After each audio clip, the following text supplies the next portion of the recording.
욥기서 1장 13절에서 22절입니다. 다니엘과 다니엘의 세 친구가 느부갓네살 왕이 거대한 신상을 세워놓고 거기에 절하라고 협박을 합니다.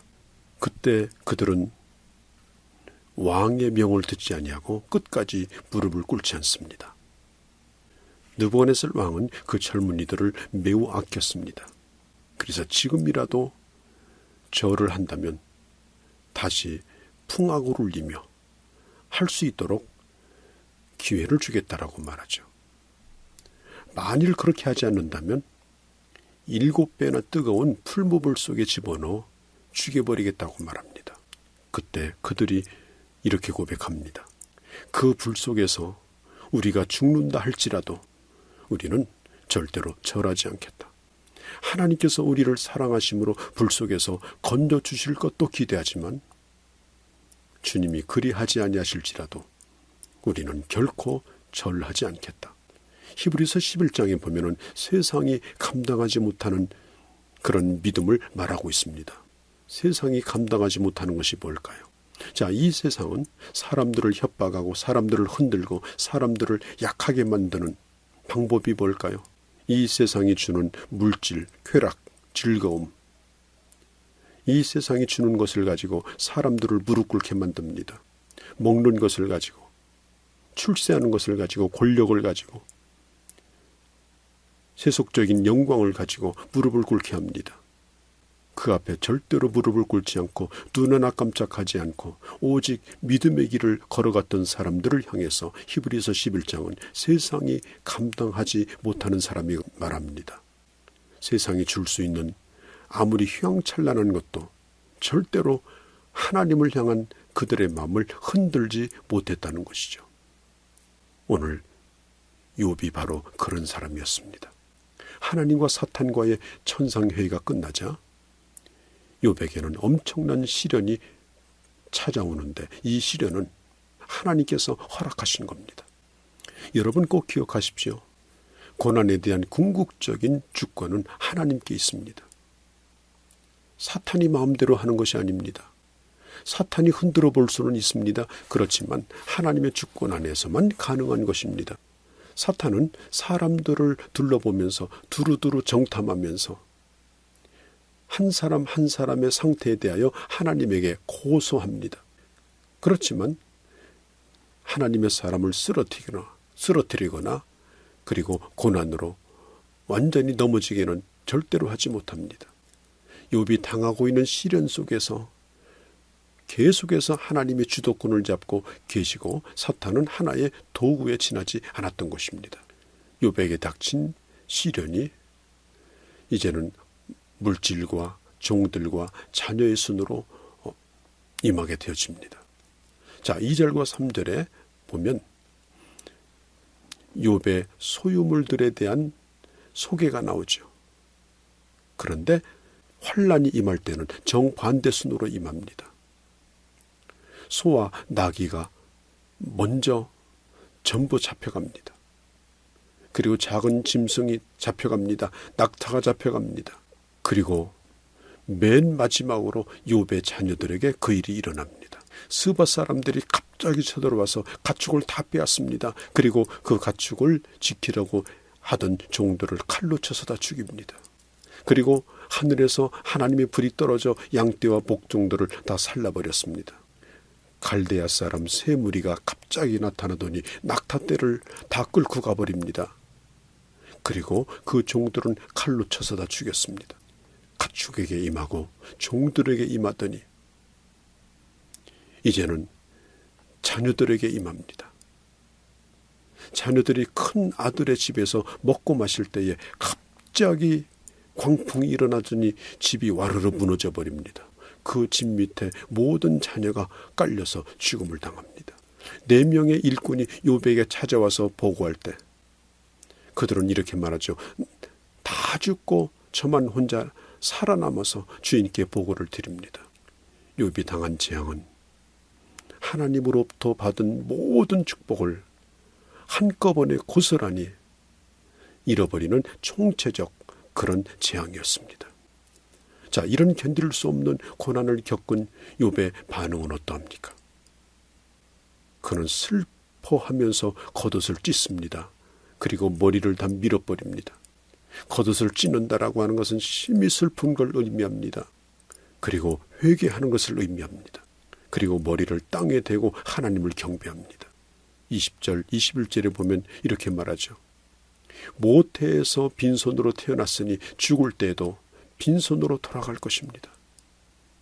주신 분도 주님이시요 가져가시는 분도 주님이시니 주님의 이름을 찬양할 뿐입니다. 이 세상에 아무것도 가지고 나온 게 없습니다. 손에 하나 작은 것이라도 다 하나님이 주신 축복입니다. 그리고 죽을 때 빈손으로 돌아갈 것입니다. 주시고 그리고 가져가시는 것은 하나님의 주권 속에 있으니 주시는 것에도 감사할 수 있다면 하나님의 뜻대로 가져가시는 것도 하나님 앞에 감사해야 된다라고 욥은 주님을 찬양하고 있습니다. 그렇지만 그런 고백에도 불구하고 욥의 마음은 한없이 슬펐습니다. 한없이 고통스러웠습니다. 통곡을 금할 길이 없었습니다. 자식을 잃어버리고 사랑하는 종들을 다 잃어버리고 모든 재산이 하루아침에 다 사라졌습니다. 그래서 그는 슬피 울면서 겉옷을 찢고 머리털을 깎습니다. 극한 슬픔을 표현하는 전통적인 모습입니다. 옷이 찢어지는 것처럼 마음이 갈래갈래 다 찢어지고 있음을 보여주는 것입니다. 머리를 깎음으로써 정상적인 생활에 이제는 마음을 둘 수 없을 만큼 상처가 깊다는 것을 보여주고 있는 것입니다. 여러분, 예수 믿는 사람이라고 해서 통곡이 없고 눈물이 없겠습니까? 지금 자식이 죽었는데 웃을 수가 있겠습니까? 피눈물이 나오는 것입니다. 우리가 상담을 할 때 그리고 신앙생활을 지도할 때 뭘 그걸 가지고 우느냐고 눈물이 흔해 빠졌다고 그런 말을 해서는 안 됩니다. 믿는 사람이랄지라도 눈물이 있습니다. 가슴이 아픕니다. 견딜 수 없는 고통이 있을 수 있습니다. 욥은 머리에 땅을 대고 낙심하고 주저하는 것이 아닙니다. 그는 두 가지를 고백하고 있습니다. 내가 모태에서 알몸으로 나왔으니 또한 알몸으로 돌아가는 것이 당연하다는 것입니다. 주신 분도 주님이시고 가져가신 분도 주님이시니 내가 할 수 있는 일은 이 상황에서 오직 그렇게 하신 하나님만 찬양할 뿐이라고 고백합니다. 욥은 자신의 모든 소유를 다 잃어버렸지만 그것이 전부가 아님을 고백합니다. 자신에게 복을 주시며 거두어 가시는 그 주체가 내가 아니라 주님인 것을 분명히 밝히고 고백합니다. 그리고 그는 그 가운데서도 여전히 신앙을 버리지 않냐고 여전히 하나님을 찬양합니다. 하나님을 향해서 욥을 가지고 시비를 걸었던 이 사탄의 시비가 아무것도 바라는 것이 없이 어떤 상황 속에서도 하나님을 섬길 리가 있겠느냐라고 하는 이 사탄의 비웃음이 완전히 박살이 나버리고 그리고 하나님께서 욥을 믿었던 것처럼 그러함에도 불구하고 하나님을 섬기는 그 믿음이 증명되는 순간입니다. 욥은 감당하기 어려운 재앙 속에서 극한 슬픔을 나타내기는 했지만 그러나 결코 그는 입으로 범죄하거나 원망하지 아니했습니다. 사탄이 하나님께 제기했던 그 질문은 이미 패배로 돌아갔습니다. 그럼에도 불구하고 울타리가 다 무너졌음에도 불구하고 여전히 그는 하나님을 신뢰하고 있습니다. 욥은 하나님이 주신 복을 누리고 있었으나 하나님이 주신 그 복 때문에 그가 하나님을 믿는 것은 아니었습니다. 그것이 신앙의 목적은 아니었습니다. 그가 어떤 보상을 기대하고 주님을 믿은 것은 아니었습니다. 인간의 궁한 심리를 이용해서 이 세상의 복만 주장하는 그런 우상 숭배와 같은 그런 신앙을 오늘 이 본문에서 배격하고 있습니다. 하나님은 욥을 통해서 이런 신앙을 증명하려 하셨고 그리고 사탄은 욥의 신앙을 믿지 않다가 욥의 그 모습을 보면서 손을 들고 돌아가 버립니다. 그런데 문제는 나중에 나오겠습니다마는 욥의 세 친구들은 처음에는 잠잠히 있다가 한 사람, 두 사람 입을 열기 시작하면서 그들이 하는 말이 무엇이었는가 하면 아니 땐 굴뚝에서 연기가 나겠느냐. 뭔가 잘못한 게 있고 뭔가 문제가 있고 믿음으로 사는 것 같지만 뭔가 속으로 숨어서 지은 죄가 있기 때문에 이런 문제가 생기는 거 아니냐. 착한 사람에게는 상을, 악한 사람에게는 반드시 하나님은 징벌을 내린다. 그렇기 때문에 네가 오늘 당하는 이런 일도 네 죄값으로 말미암은 하나님의 징벌이다.